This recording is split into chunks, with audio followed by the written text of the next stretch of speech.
My husband's other life. The day everything changed, I found out about my husband's other life on a Tuesday. A boring, ordinary Tuesday. The kind of day where nothing is supposed to happen, except everything did. It started when his phone buzzed at 3 a.m. A message popped up that said, "It's not safe, don't come back." He snatched the phone so fast he almost fell out of bed. He said it was work. But my husband works in accounting. Nobody warns accountants not to come back at 3 a.m.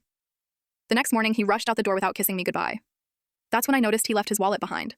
I opened it, and my stomach dropped. It wasn't his ID inside. It was a completely different name, different address, different picture, same man I married. I whispered, "Who are you?" Right then, the front door opened. He saw the ID in my hand, and his whole face changed. Not scared, not angry, just cold. "You weren't supposed to see that," he said. He grabbed his keys and bolted. I followed him, because if my marriage was a lie, I needed the truth. He didn't go to work. He drove across town to a quiet, unfamiliar neighborhood, walked straight into a house like he lived there. No knocking, no hesitation.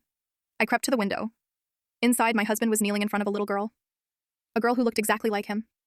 She threw her arms around his neck and said, "Daddy, I knew you'd come back." My heart didn't break. It stopped. I stepped backwards, shaking, but the front door swung open. He stood there with the girl behind him, clinging to his shirt.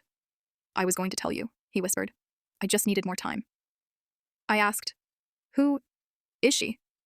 He exhaled, defeated. "My daughter, from before I met you."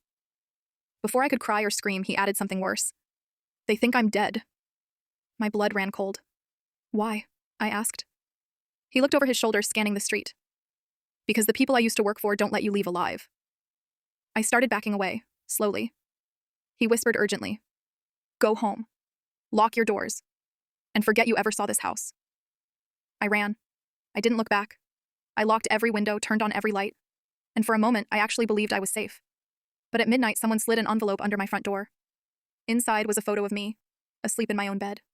On the back, written in my husband's handwriting, "They found you."